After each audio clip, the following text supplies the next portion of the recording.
Hi, I'm Jill Clifton of landscapeofmothers.com, and this is an exploration of the river mother archetype via popular culture examples.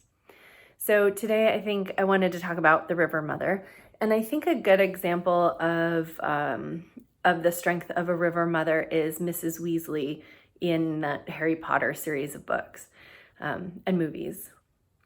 So my kids were into that. We read the books before the movies came out, and so I think anyway, Mrs. Weasley was very much to me a river mother, right? She was really good at like organizing people, pulling things together in order to get things done. So there was a direction and a purpose to what she was doing. She was good at pulling her many children together and getting them organized around a central task or whatever.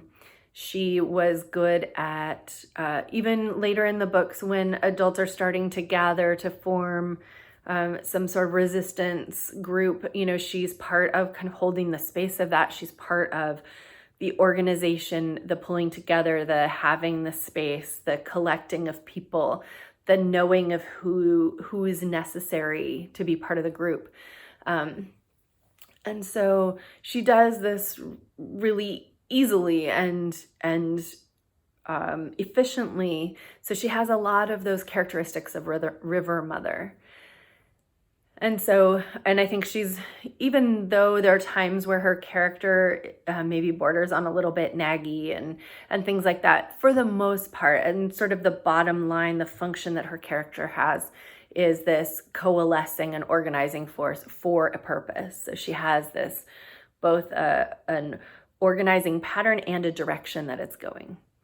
And it's not always determined entirely by her. Sometimes it's sort of a group thing, but she has that ability to kind of coalesce, to bring together and to focus people for a particular cause.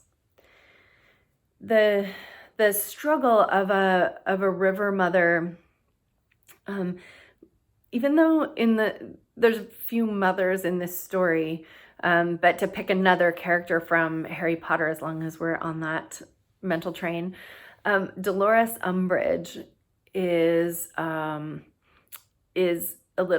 like an extreme version of a river mother. So I don't know that too many of us will identify with her, but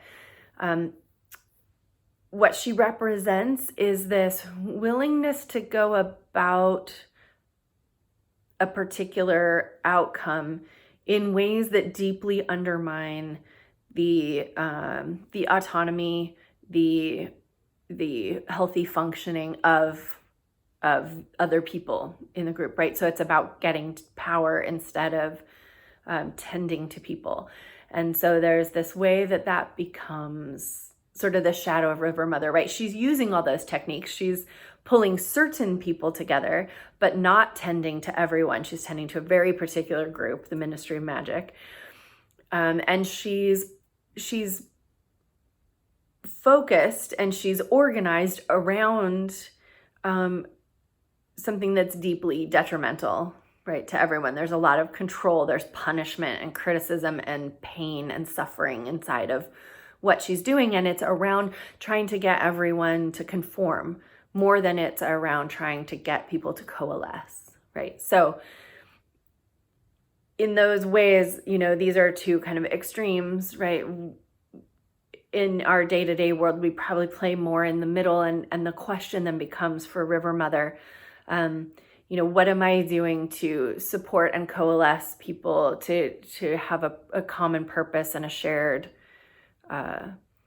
experience, which is not to say I'm going to dictate what your experience will be, but that we can come together and have a relating happening together that sends us in the direction we want to go, right? Which is often more about a caring, loving, supportive relationship full of unconditional regard and connection, right? Where the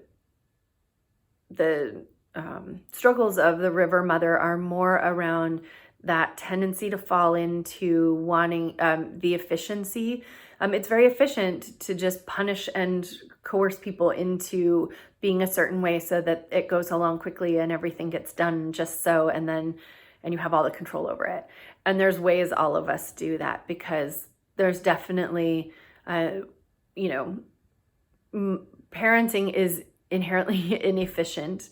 We're dealing with children who often have other ideas, or they're doing other things, or their brains work a little differently when they're really young, and not even a little differently, a lot. And they can be very much more in the moment. And so there's a lot of needing to pull things into, we got to put our shoes on and get out the door.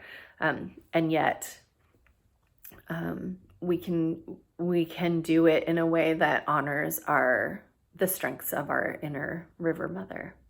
So just playing with those a little bit in terms of what it looks like to have a character or an archetype or a representative of river mother.